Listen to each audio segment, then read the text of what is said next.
Yo guys, welcome to Ashton Fitness. Today I'm going to be teaching you how to progress from the straddle front lever to the full front lever. Going from the straddle front lever to the full front lever is arguably one of the hardest progressions in the front lever journey, so I'm going to give you a whole bunch of tips that will really help you, because once you know how to train it, then you'll be able to make the most efficient and effective progress. These are all tips that are proven to work. These are tips that I use in my own training and have been using in my own training for years to learn and relearn the front lever, because I think I've relearned it 3 times now due to various injuries and all this kind of stuff. So I've relearned the front lever. So I really know that these tips are genuinely helpful, they genuinely work, and they will genuinely benefit you and help you unlock the full front lever. Before we get onto that, remember to like the video and subscribe, because I'm going to be posting more awesome calisthenics tutorials like this one in the future.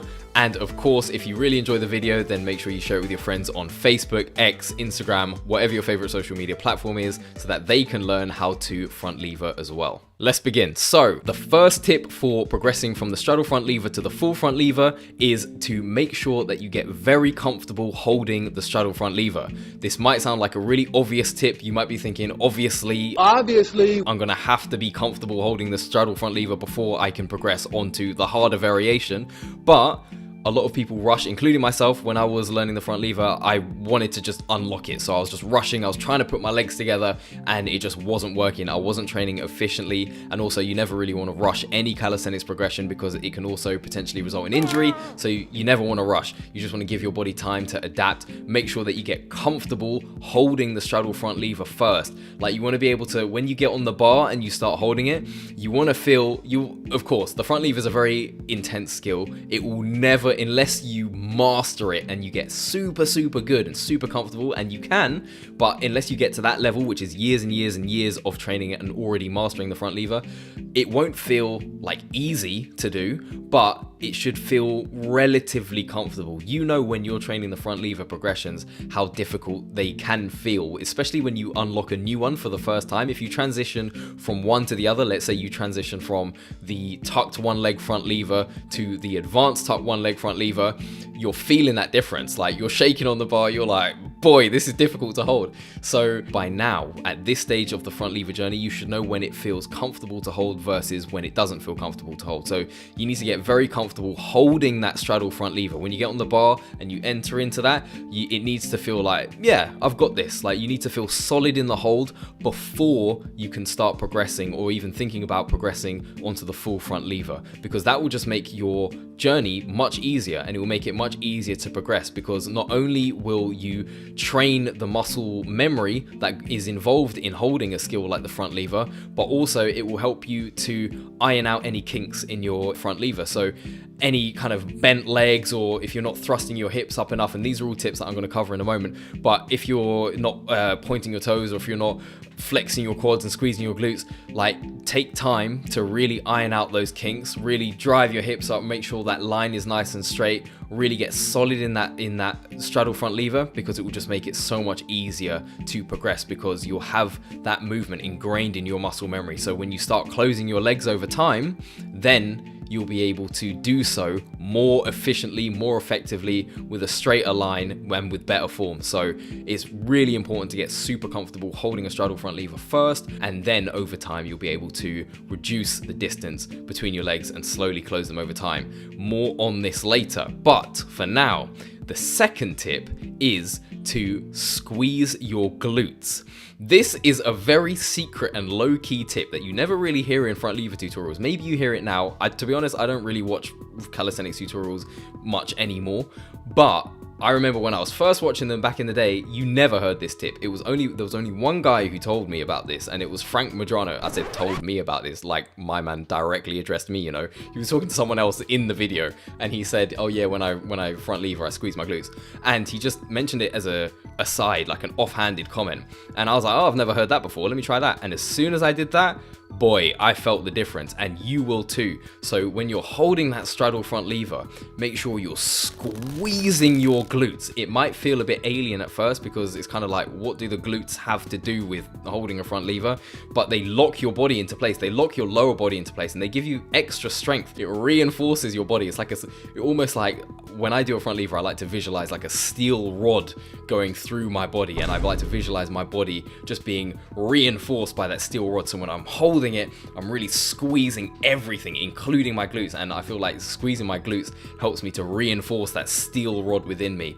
And yeah, I'm squeezing like it's a full body hold, the front lever, so I'm squeezing everything. And when I say full body, I really mean full body. You need to be squeezing them glutes, boy, because yeah, it really helps. It locks your lower body into place and you will feel the difference immediately. It's one of the few things you can do in calisthenics in general, actually, that you will feel an immediate difference. Normally, like, especially when it comes to training like advanced skills, it normally takes quite a few months to see any kind of difference or notice any kind of difference in how easy it feels. But squeezing your glutes, you will feel that instantly. So next time you hold a front lever, try it. It only works, and this is important to know, it only works in front lever progressions where you have an outstretched leg. So it will work in front lever progressions like the one leg tuck front lever.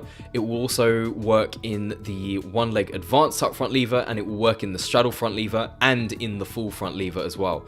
Any front lever progression where you have an outstretched leg, that's the side that you want to squeeze your glute on. So let's say if you've got an outstretched leg in the one leg tuck front lever, the leg that is stretched out in front of you, squeeze that glute on that side, and then that will give you more stability. And when you get both legs out there, then you can squeeze both glutes. If you're doing something like a tuck front lever or an advanced tuck front lever, it's not going to work because that's just the way that your body works. You're not going to be able to squeeze your glutes in those positions. And I actually made an error in one of my previous front lever tutorials. I said you could do that and you can't, so I apologize for that. It only works for front lever progressions where you have an outstretched leg. You will really feel the difference instantly with that, so definitely give it a try if you haven't already. The next tip is to point your toes and squeeze your quads. You might have already seen me mention this in a previous front lever tutorial. It's a very useful tip, so I'm going to mention it again. And basically what you want to do when you're holding the straddle front lever and you're trying to progress onwards to the full front lever, you want to always make sure that you're pointing your toes and you're squeezing your quads, you're flexing them, because again, like I said, it's a full body hold. It's not just your back and your core that's engaged, it's everything. Forearms, back, core, glutes, legs, everything. Visualize it as a full body hold, and you really want to squeeze your quads. And the reason for that as well is because it will actually help to straighten out your legs. When you squeeze your quads and you point your toes, your legs automatically straighten out. You can try it. You can sit on a chair and then you can kind of raise your leg as high as it will go, and without flexing your quad and pointing your toes. And then if you point your toes and flex your quad, you will notice a lift in your legs, and your leg will actually get straighter. So this helps to create a nice straight front lever line, and that's why this tip is important if you want to progress from the straddle to the full front lever. Now, once you've done all of those things and you've got all of those things down and baked into your muscle memory, then the next thing to do is to slowly start reducing the distance between your legs over time. So as you get more confident and more comfortable holding the straddle front lever, you can slowly bring your legs in over time. Again, don't rush. Make sure that with each time you bring your legs in, you feel comfortable in that position. So you might start with your legs as wide out as possible, splayed out as far as they can go. And then once you can hold that comfortably, then the next training session, you try and bring them in a little bit. And then you get comfortable holding them there. You've got to make a mental note of where you were. You can either film yourself or you can just mentally remember it. And just get comfortable for a couple of weeks holding the straddle front lever in that position. Then when you get really comfortable holding that, then again, you can bring them in slightly closer again. And you can just keep doing that over the weeks until you get them closer and closer and closer and closer until you're in the full front lever. And that's a really effective way of closing that distance. And it's great as well because you can measure and track your progress, which is really nice, because sometimes with calisthenic skills, it's like it can get frustrating. It's like you're putting in all this work, but the progress is not very visible sometimes. So with this, you can easily see that your legs are getting closer and closer over the weeks. And then before you know it, it'll take a while, as every calisthenic skill does, but eventually your legs will be together and then you'll be like, wow, I'm holding the full front lever. So yeah, that's a great way of transitioning from the straddle front lever to the full front lever. The next tip is to practice endurance holds. Normally when you're training the front lever, you might do a couple of sets right at the beginning when you're fresh, and you'll try and hold the hardest variation of the front lever that you can. And you'll try and max hold that, and then you'll do like maybe 3 to 5 sets of that, and then you'll move on to something else. But what I like to do sometimes is I like to hold the hardest variation that I can, and then when I get about 70% fatigued while still in that position, then I'll regress back to an easier front lever progression and then hold that. So I won't leave the bar, I'll just stay holding front lever variations, and then I'll keep bringing them back, keep regressing them so that they get easier and easier to hold. But really what I'm doing while doing that is training the endurance that's needed to hold these skills effectively. So rather than just doing one straight hold and then coming off the bar and then resting and then doing it again, sometimes I will do the hardest variation that I can. So let's say in this case for you watching this video, it will be the straddle. You'll hold the straddle front lever, and then before getting off the bar, when you get to about 70% fatigued, because you still need some strength to transition into the next easiest front lever skill, then you will change from the straddle front lever to an advanced tuck one leg front lever, and then you hold that for a bit, hold that for as long as you can until you reach like 70% failure. Then you'll regress again to the next easiest, which would be the tucked one leg front lever, and then you'll hold that, and then when you get to about 70% fatigued again,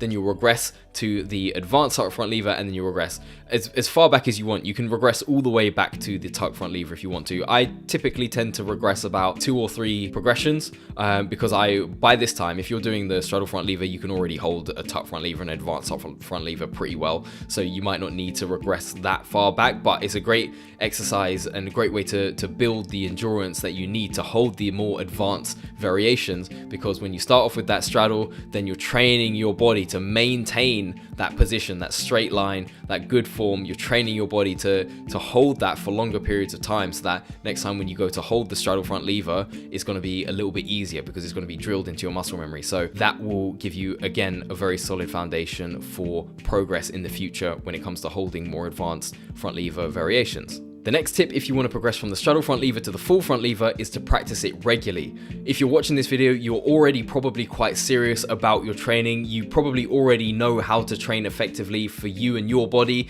and you already know about consistency, because you can only achieve something like the straddle front lever if you are consistent. So you probably already know how many times a week to train, and you probably have a pretty efficient and effective training schedule in place. But this is just a reminder to make sure that you stay consistent, because like I said at the beginning of the video, transitioning from the straddle front lever to the full front lever is quite difficult, and I think it's probably the hardest. I would go as far as to say maybe the hardest progression, the hardest transition throughout the front lever journey. So consistency is the most important, more than ever at this stage, because you really have to drill this into your muscle memory so that your body remembers how to do it and can progress. So I recommend, I've already made a video about this, you should really check it out, about how many times a week to train the front lever.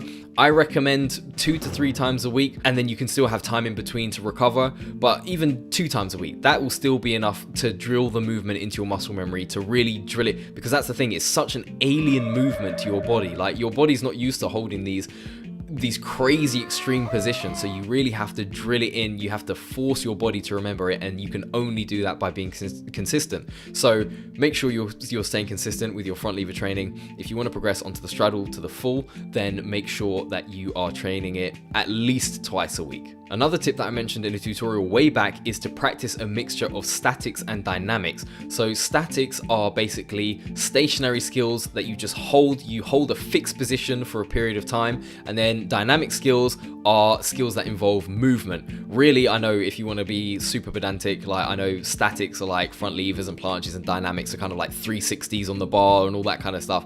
I know that, but for the sake of this video, I'm calling dynamics exercises that involve movement. So we're talking front lever variations and front lever progressions that involve movement rather than just staying still. And it's really important to practice a mix of statics and dynamics, because the statics obviously get your body used to holding the fixed front lever position, but the dynamics train your muscles through a range of motion, and you can actually get stronger by doing that. So it's really important to mix it up, because you want to be able to make sure that your muscles are strong throughout all ranges. And then again, in the future, that will serve you well. Say if you want to learn how to do front lever pull-ups in the future when you get really good at the front lever, or even just like front lever pull-ups for other variations, this will help you if you train the dynamics as well, it will help you to make faster progress with those. So that's why I really recommend recommend it, and it will get you much stronger. And you'll find with some of the dynamics, you're avoiding them. I avoid some dynamics because they're actually quite difficult, but it's the difficult skills that you want to focus on, especially with the front lever, because when you focus on those and you get stronger at those, then you'll get stronger at the front lever just in general. Like all of those skills that you think, oh, I'm not going to do too many reps of those because it's actually quite difficult. No, do those, because obviously safely, but yeah, do those, because those are the ones that will boost your strength to the next level. So make sure that when you're doing your front lever training, train a mixture of statics and dynamics. Now, to wrap up the video, we've got a couple of bonus tips. These are tips that will help you take your front lever to the next level that weren't originally part of the original list that I made, but they are actually very good, so I'm going to bust you with them now. So the first one is to practice dragon flags. Dragon flags are really good because they mimic the body positioning of the front lever. So if you get good at dragon flags and you get good at holding your body in a straight line during the dragon flag, of course you're going to be training your core and some pulling strength, which will directly translate into the front lever. But for body alignment, it's really good as well. You can practice squeezing your glutes, flexing your quads, pointing your toes during the dragon flag to really straighten out your body. So you can practice that body alignment, and that will carry over really well into your front lever training. When I started training the dragon flags alongside my front lever, then I felt like my front levers were a lot stronger. So I highly recommend that you train dragon flags as well. If you like to lift weights and do calisthenics, the second bonus tip is actually to practice deadlifts, because deadlifts will again train your core, strengthen that up, and actually make it easier to hold the front lever. I remember when a couple of years ago when I was training the front lever, I was doing deadlifts, and I noticed that my strength in the front lever actually improved because of the core strengthening benefits that deadlifting gave me, especially for the lower back. My lower back is very weak, and for a lot of calisthenics athletes, we rarely train lower back directly. So it's really, and obviously that's involved in the front lever. So it's really good to train your lower back through something like deadlifts to be able to hold the front lever even better. And of course it will indirectly train your glutes, and once you can squeeze your glutes harder, then you will be able to hold the front lever better, and all of that. So it all feeds into one another. So if you like lifting weights as well, I highly recommend training deadlifts for a stronger front lever as well. And here is a super niche tip I guarantee no one else on YouTube has ever said. You can also strengthen your front lever by training hip thrusts. Think about it. I know hip thrusts are kind of like, yeah, you don't really want to touch that machine because I know, yeah, oh, it's a girl exercise. Oh, what? Get over it, because when you do hip thrusts, you're training that hip thrust up. You're training to thrust your hips up. This is like a tip that I used in one of my other front lever tutorials. It's really beneficial. When you thrust your hips up, it gives you a straighter line with your front lever, and it makes your front lever look so much more solid and so much straighter. So you can train that strength directly by doing something like hip thrusts in the gym, and that again, that will strengthen your glutes so you can get that stronger glute squeeze, but it will also train just that hip thrust in general, so you can get used to thrusting your hips up and creating that straighter body line for the front lever, which will make your front lever look stronger, more solid, and you will feel better in the front lever as well. So yes, those are my tips for progressing from the straddle front lever to the full front lever. Hopefully you found them helpful. I'm sure you will. When you apply them to your training, you will notice the difference, and you will thank me later on down the line, and I will thank you for listening, and I can't wait to see all your progress. So thank you for watching. If you enjoyed it, again, make sure you hit the like button, make sure you subscribe, throw me a comment as well, tell me what other videos you'd like to see, and I'll see you in the next video. Metal.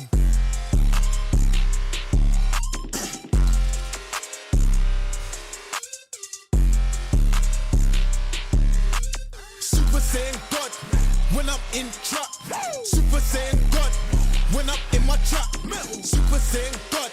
Super Saiyan God when I'm in trap. Super Saiyan God. Super Saiyan God when I'm in trap. Super Saiyan God when I'm in my trap. Super Saiyan God. Super Saiyan God.